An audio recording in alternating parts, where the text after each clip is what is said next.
We are no one. We are everyone. And we are invisible. So this is Louis, and for today I am going to talk to you about the Jersey City shooting. That's what it's called. It happened 3 days ago as of this being actually uploaded. 2 days since it was recorded, but hey, it's not going to come out tonight probably. So what happened was 2 gunmen ran through Jersey City. First they killed a cop, then they rushed to a nearby kosher supermarket, killed 3 people, and they were eventually shot by the police after they got into a very extended shootout in the middle of an urban street. If you go online, you can actually find a decent amount of footage, not of the shooting. I was hoping to find something that would be up close and personal, something close to the footage that came out of what happened in New Zealand, for the purposes of trying to connect this act of possible terror. There seems to be quite a few politicians rushing to call this something that they can't actually speak to at the moment. It seems as though that they said at first there may have been a manifesto. That seems to be false. There are associations that we can definitely make with the 2 shooters, but as of now, we can't say for certain everything that's happened here, because there's an investigation ongoing. This was a shootout that they had in Jersey City with the police, and they did kill innocent people in the process. This could have been a terror attack, but we don't know just yet. I'm going to start this commentary by asking you, and it's too late now, I'm sure you know, but let's say you don't. Who are the shooters? You know, it's 2019. Who are the shooters? Well, if you read the news, you go online, you go on YouTube, you play any video games, you read any comic books, you watch any movies, well, according to the media, according to fiction, these are probably white supremacists. These are probably members of the alt-right. I mean, isn't it just a guaranteed thing? I mean, this is America we're talking about, Trump's America.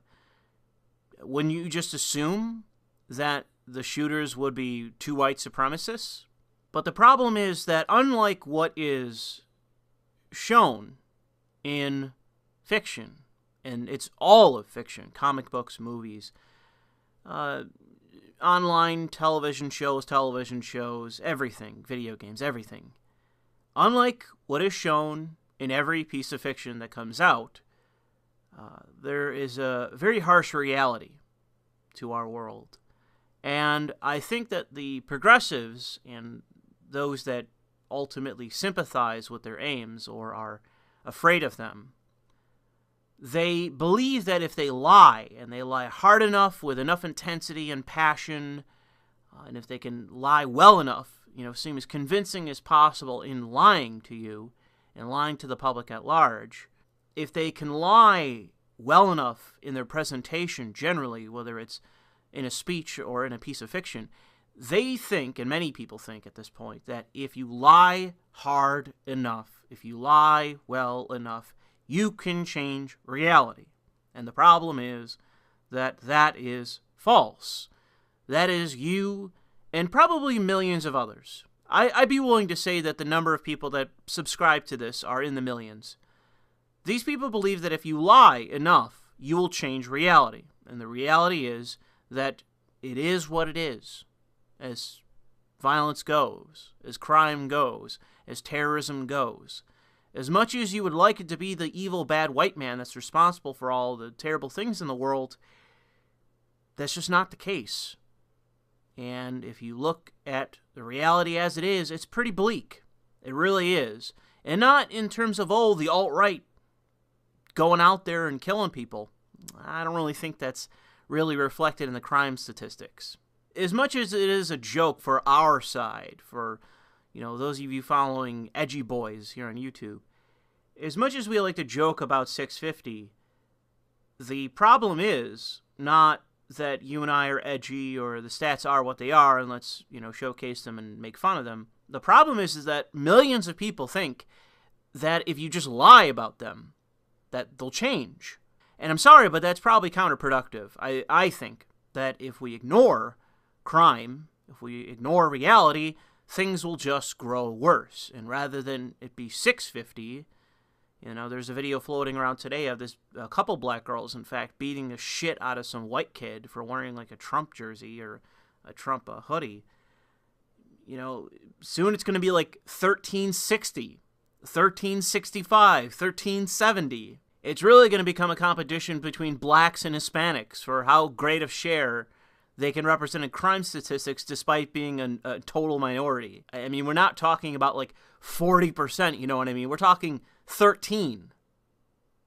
And Latinos, I think, are higher now, but even still, they're not exactly lower in the crime stats. I think that if we don't point out the harsh reality of the way things are in the United States, the way certain cultures are, and the problems that they have, I think that if we just stick our head in the sand and say, no, it's just all the whites, it's the whites that are the problem, that the non-whites are going to grow even worse. And the problem isn't me generalizing, it's you generalizing. That's the issue. You refuse to hold people to the content of their character. You refuse to acknowledge that people, regardless of skin color, may have certain problems in terms of their conduct. I did a joke video the other day, a 2-minute upload, where I showcased yet another 650 moving from a misdemeanor, which was driving without a license, to a felony assault. He got multiple charges as a direct result of that video. Cop pulled him over for driving without a license. He actually had an ID that he stole or bought that was somebody else's, but he got pulled over. He tried to bolt. The cop forced him back in the car, at gunpoint, in fact, started to figure out what his deal was, decided, you know what, fuck this, I'm going to put him in handcuffs. Guy resisted, guy got pepper sprayed, spit the pepper spray right back in the cop's face, immediately got 2 felony charges against him. As much as it is funny for you, the viewer, to watch this guy scream for his mama, especially when I put Bohemian Rhapsody in the background, as much as it is fun for us to watch this, it is 650. And I generally don't find it funny. I find it to be tragic.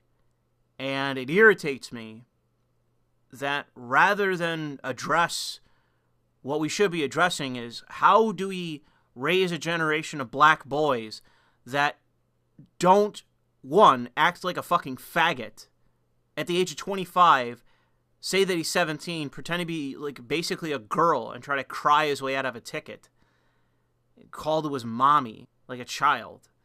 And then when that fails, you resist arrest. You resist getting put in handcuffs, taken out of your vehicle, searched, and then questioned as to your misdemeanor crime, which was driving without a license.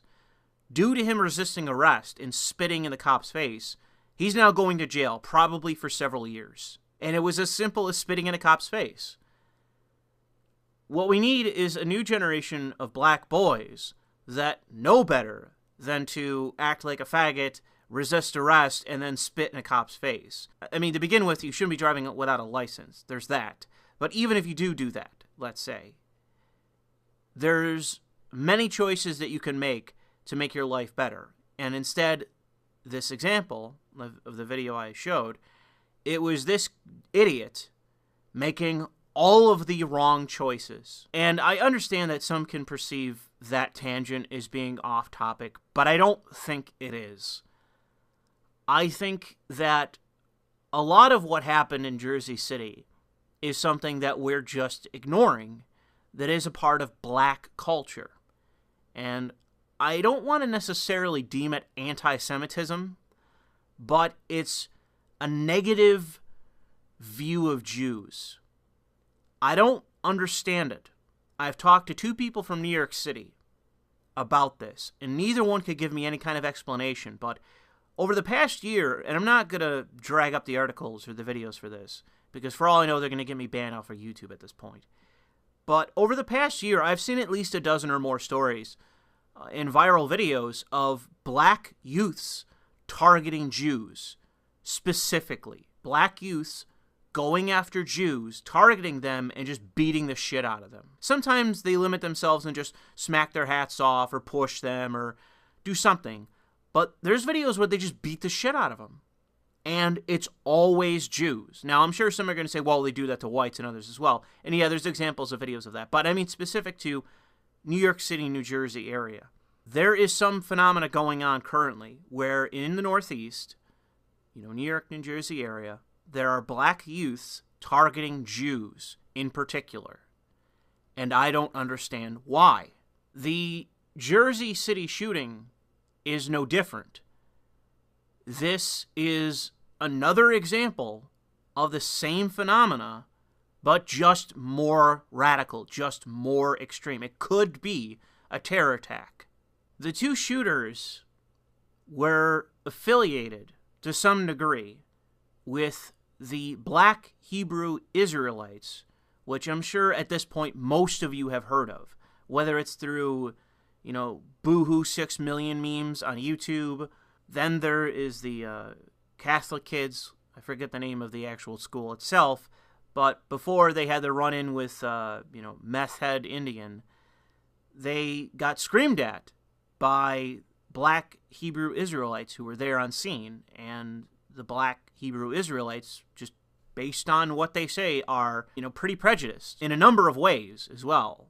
It isn't just them hating Jews, pathologically hating Jews.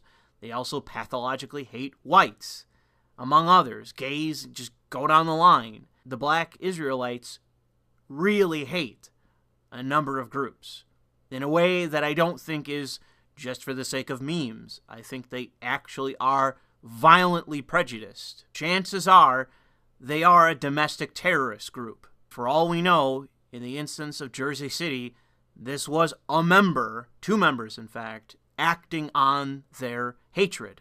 In a real way, too. I don't just mean memes online. Or I try to separate this because, the alt-right is primarily composed of people that just say fucking nonsense online. That's the extent of what they do. They rant and rave about Jews online. But, especially the black Hebrew Israelites, they show up. These guys legit show up all over the place. And they don't really seem, unwilling to engage in violence. They seem to be very provocative. And if you were to engage them in violence, I highly doubt they would restrain themselves. They seem to be incredibly provocative for a reason. And it's very likely for the sake of you engaging with them. And them having the conviction then to engage with you. As much as we want to say the slogan of diversity is our strength, the issue is that there are mutually exclusive forms of diversity. You can have these lunatic, bigot, black Israelites who pathologically hate Jews, and then you can have average Jews or Orthodox Jews. In this instance, 2 Jews were murdered, very likely because they were targeted for being Jews by a group of black nationalists and supremacists that hate Jews. So you can have one or the other. You can have the Jews, or you can have the group that pathologically and violently hate Jews and are willing to murder them.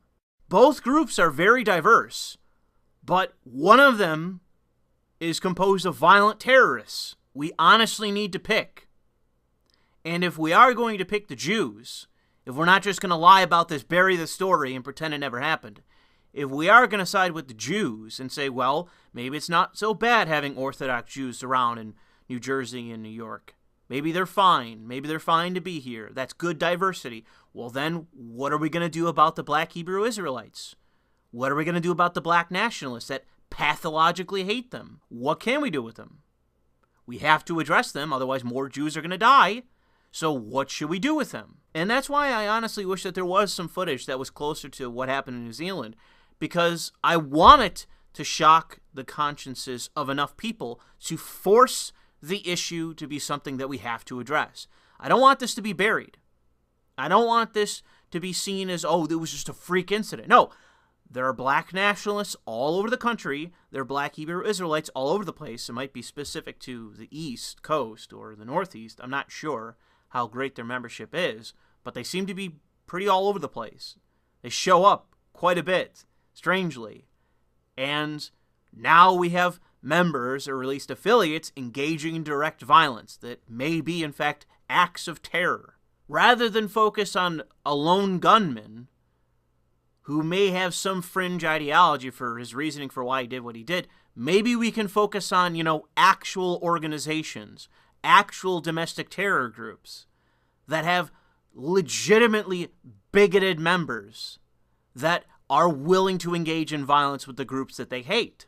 But my fear is that because the shooters are black, such as it is with so many cases, we're just going to ignore this. We're just going to bury this case. We're just going to pretend like this didn't happen. And I got to say, for, the Jewish groups out there, I got to wag my finger at you, because I know for a fact that a lot of these Jewish groups, as much sway as they currently have with the Republican Party, they're not going to say shit about this publicly. They might say something about this in secret, behind the scenes, in whispers, covering their mouths. They're not going to say shit about this in public. That this could have been an act of terror against Jews. We don't know just yet. And let's say it is. Well, what are we going to do about it? Because again, we got two diverse groups. We got the Orthodox Jews and we got the fucking group that hates them pathologically. What can we do? And should it be addressed? And if you're the identity group that speaks for the Jews, then maybe this is an example of a group you want to tackle. Rather than have fucking Mr. President Donald Trump passing legislation to protect the Jews in college campuses, pass more discrimination laws from a Republican administration, rather than pass more ridiculous laws, more speech-squelching laws, maybe we should instead focus on bigoted groups that do exist and are violent and do just, at a whim, break the law. Maybe that should be our point of focus. If we are going to have these identity-based groups, you may as well, advocate where it matters. Here's an example. You got black nationalists, you have black supremacists, you have the black Hebrew Israelites that hate you, that are violent against you. Maybe address them. Even if they are, in fact, black, maybe address the issue, because it does exist. There is a general hatred of whites in the United States, or resentment, I would say at best, and hatred at worst, of whites in the United States. And I think that is why this story is going to go away in a few days. Because it speaks to a greater issue that no one wants to tackle, no one wants to even address.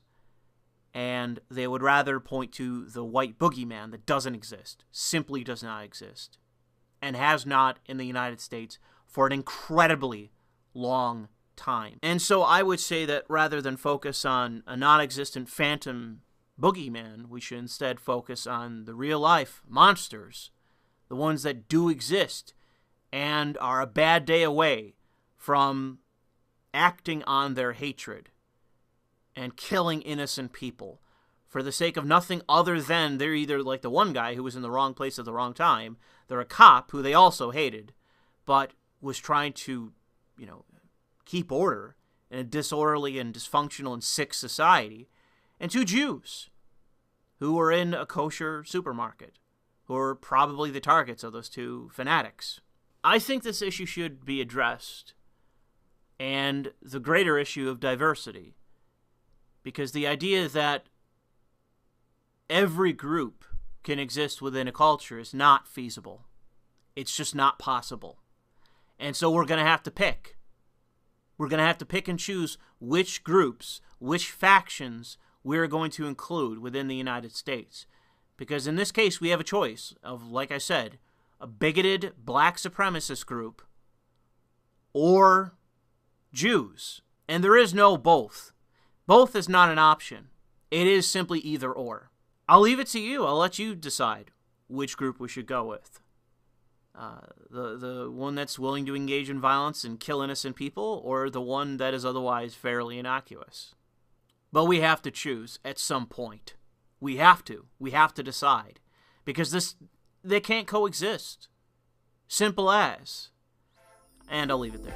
Thanks for listening.